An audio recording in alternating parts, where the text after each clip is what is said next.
Martin, change of venue for us this morning. What are we doing outside? Yeah, we're outside because you can see just the starts of sports day.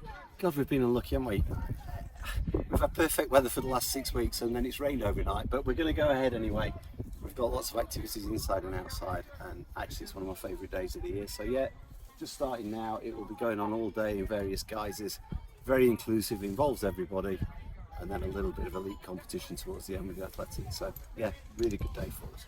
I think when you come outside, you never get more of a sense of how important the academy is to the community when you look around you in the bowl that we're in here. And communities are a very, very important part of what we do, isn't it? Yeah, I always say to visitors who come and new staff who come, you'll never get a better kind of visual representation of a school that serves its community. We sit in the gap. Yeah, do you know, Rick, in many ways we're a very modern thinking academy that's embracing everything that we need to embrace.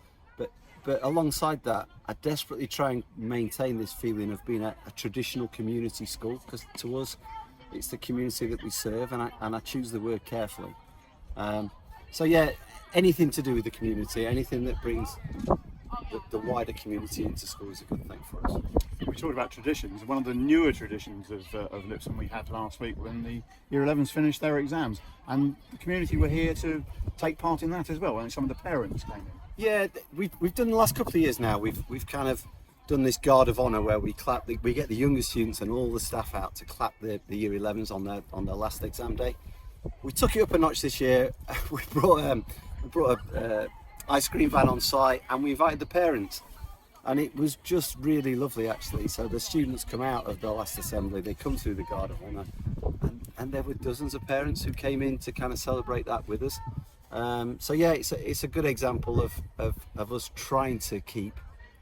It's a way of thanking the parents for their support over the years, but any way that we can involve the parents, we're really going out on a limb trying to make that happen whenever we can.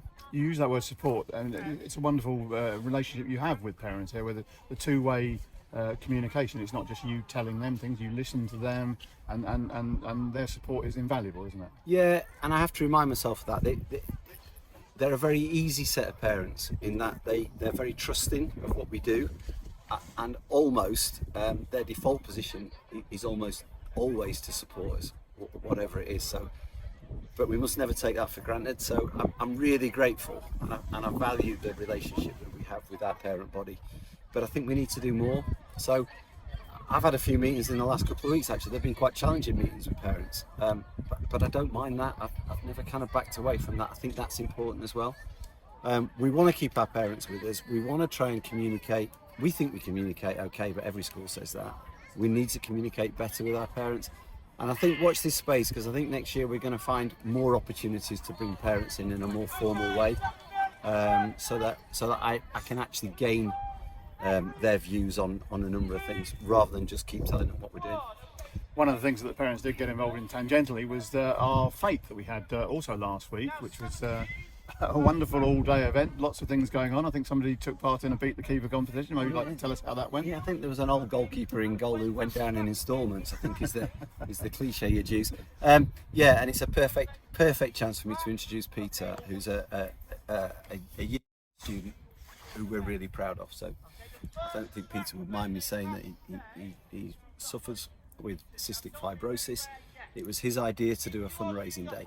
And you always get a bit twitchy. You think, I'm looking at the plans and I'm thinking, all day? Really? Whole school? But it was a brilliant event. But probably better that Peter talks about it more than I do. But from a head teacher's perspective, couldn't have been prouder of him in the way that he organised it and set it up. A group of students that ran it, but the kind of buy-in from the rest of the staff and the students was fantastic. So.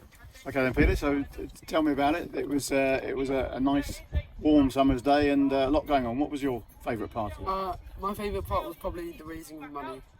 We raised about £450 for CF. Yeah. And how was that raised, and what sort of things went on? We talked earlier about having a beat the keeper competition. What other things went on? We did beat the goalie, sponge the teacher, tin can alley, Treasure Island, chocolate tombola, guess the sweets in the future, cake stall, and yeah. I think we were lucky with the weather because I think Soak the teacher became Soak half the student body at the same time. But luckily the sun shone, so it wasn't too big an issue for us. You must have been delighted to see so many people enjoying themselves and contributing to a worthwhile cause. Yeah. What will that money be used for?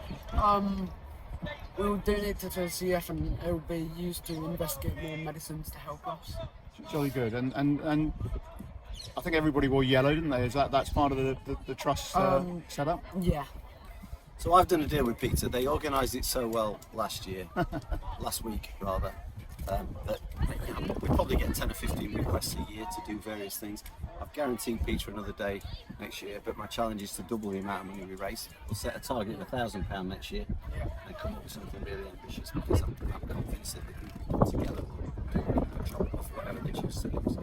Brilliant. I can see something's happening behind you, so I'm going to let you go. Peter, you're taking part in this? Yeah. What are you in? 600 metres. 600 metres? Yeah. Distance runner? Yeah. How's that going to go?